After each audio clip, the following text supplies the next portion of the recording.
Shalom, everyone. Rabbi Eric Solomon in a super chilly for Raleigh, North Carolina. Boker. Morning Torah.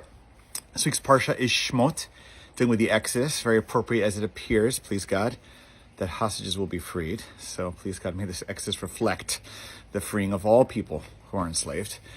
But let me give you a little Torah about Moses. What's amazing about the story of the book of Shmot in general, but Exodus in general, is it's eternal. It speaks on so many different levels. It has so many different interpretations and spiritual meanings, psychological meanings, Torah at its best. Let's talk about Moses for a second. The defining moment, really, of Moshe Rabbeinu's psychological life, certainly at the beginning of his life, is that his mother had to let him go as a baby. Now, she didn't do it by choice. You can only imagine how painful it was, but Pharaoh had just declared a genocide, essentially. I'm going to kill all firstborn males. So she had no other option. But that feeling of being potentially abandoned or let go, again, not by her choice, she did it to save him, is a defining moment for Moshe. And you could say it affects all his feelings. He was known as the most humble, yes, but part of his humility was a certain self-questioning. Can I do it? When God calls him to the burning bush, am I able? Do I have the potential? I don't speak well. All the issues around like too much humility. I don't know if I can do it. I have a self-confidence, insecurity. And part of that is definitely rooted in his sense that his mother had to let him go.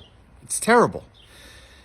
What's powerful then about the story later is that when Moshe goes back and says, you know what, even with all the questions, I'm concerned not only about myself, I'm concerned the people aren't going to listen to me. I'm concerned if Pharaoh's not going to listen to me. It's not going to work on multiple levels, that people aren't ready. Still, ultimately decides to go back from Midian and not abandon his people.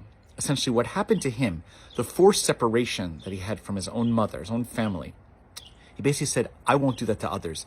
I will go back and be connected to my people, and I will not separate from them. I will be them for them in their time of need. This is like a tikkun, a repair of a deep psychological breach, injury, wound inside of his soul. That's part of the depth of what the Torah is teaching us here, because this is the frame of his life, the spectrum of his life, the curve. Many of us here, right? We have deep early wounds that happen to us as children, babies maybe.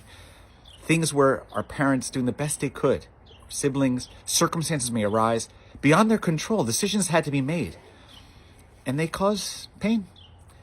Part of the life journey is to not just be upset or angry or defined by it negatively, but how can we take this to learn and to help others?